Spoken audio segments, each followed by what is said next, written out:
সাকিবিয়ানরা আমি এটা কি শুনলাম, শাকিব খানের বরবাদ সিনেমার শুটিং এর জন্য আবারও শাকিব খান ইদিকা পাল দুবাই গিয়েছে এবং বরবাদ টিম শুটিং এর জন্য দুবাই গিয়েছে এবং বুর্জ খলিফার নিচে বরবাদ সিনেমার রোমান্টিক গানের শুটিং হচ্ছে।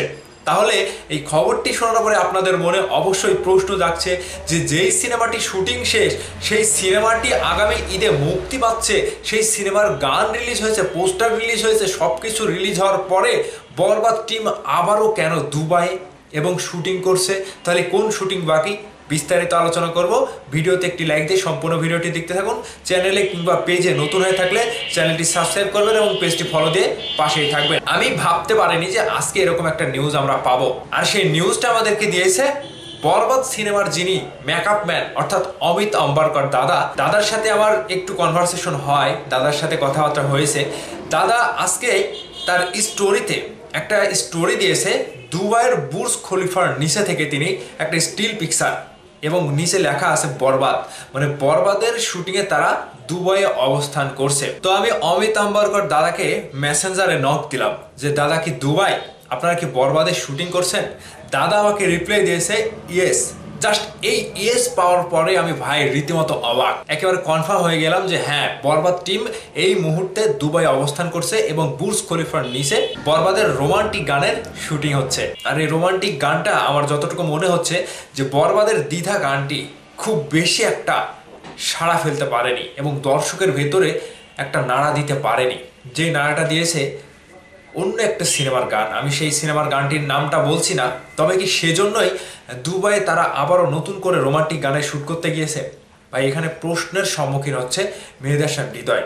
সেখানে তারা যাওয়ার একটাই কারণ, বরবাদ সিনেমাটি সেন্সরে জমা দেওয়ার জন্য তারা প্রস্তুতি নিয়েছিল, কিংবা সেন্সরে জমা দেওয়ার আগে একটা টিম বরবাদ সিনেমাটি দেখছিল। সেখানে বরবাদ সিনেমার সংশ্লিষ্টরা ছিল এবং প্রযোজনা প্রতিষ্ঠান থেকেও কিন্তু একটা মেম্বার ছিল। সেই জায়গা থেকে কোন একটা জায়গাতে বরবাদ সিনেমার একটা মুহূর্ত, মানে সেই গুরুত্বপূর্ণ মুহূর্তে সেখানে গল্পের স্বার্থে, গল্পের প্রয়োজনে দুবাই যাওয়া বাধ্যতামূলক, কিংবা দুবাইয়ের মতো একটা জায়গাতে শ্যুট করা বাধ্যতামূলক তারা বুঝতে পেরেছে। ঠিক সেই জায়গাতে তারা তড়িঘড়ি করে, তারা একটুও দেরি করেনি, তারা দেরি না করেই বরবাদ টিম পুরো আয়োজন করে, পুরো বন্দোবস্ত করে তারা দুবাইয়ের উদ্দেশ্যে রওনা দিয়েছে এবং দুবাইয়ে অলরেডি মেগাস্টার শাকিব খান এবং ইদিকা পালের সেই রোমান্টিক গানের শুটিং চলছে। সেখানে পুরো টিম অবস্থান করছে। আর এই গানের শ্যুট শেষ করার পরে আবারও আমরা আরেকটা ধামাকা গান পেতে চলেছি, রোমান্টিক গান। ভাই এই নিউজটি শোনার পরে সকল শাকিবিয়ানরা একেবারে নেচে অন্যরকম অবস্থায়, মানে নেচে খাড়া। বিষয়টিকে বুঝতে পারছেন?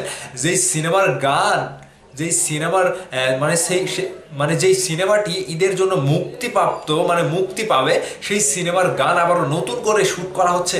বিষয়টি কি ভাবতে পেরেছেন? এরকমটা কি বাংলা চলচ্চিত্রে কখনো হয়েছে? তাহলে এখন প্রশ্ন আসছে, মেহেদী হাসান হৃদয় কি করলো এতদিন? ভাই মেহেদী হাসান হৃদয় তার সর্বোচ্চ পরিশ্রম দিয়ে তিনি সিনেমাটি মুম্বাই শ্যুট করেছে, বাংলাদেশে শ্যুট করেছে। শ্যুট করার পরে এডিটিং প্যানেলে দিয়ে সিনেমাটি রেডি। কিন্তু এই মুহূর্তে বরবাদ টিমের অতি দ্রুত প্রয়োজনীয় একটি ব্যাপার ওই গানটি শ্যুট করা। তাহলে মেহেদী হাসান হৃদয় কী করবে? অবশ্যই সেই শ্যুটটা করবে। তিনি তো পরিচালক হিসেবে আলসামি করে একটা না একটা কিছু করে সেখানে মেকআপ করে দিতে পারতো সিনেমার ভেতরে, কিন্তু তিনি সেটা করলো না। তিনি আলসেমো না করে বরবাদ টিম, প্রযোজক, পরিচালক সকলেই মিলে বরবাদ সিনেমার সেই রোমান্টিক গানে শ্যুট করতে আবারও দুবাই চলে গিয়েছে। বিষয়টিকে বুঝতে পারছেন? মানে সিনেমাটিকে তারা সিনেমাটিকভাবেই দেখছে।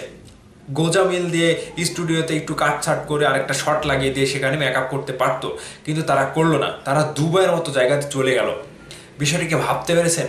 এই নিউজটি শোনার পর আপনাদের কাছে কতটুকু ভালো লেগেছে অবশ্যই ভিডিওর নিচে কমেন্ট করে জানাবেন। ভালো থাকবেন, ধন্যবাদ সম্পূর্ণ ভিডিওটি দেখার জন্য।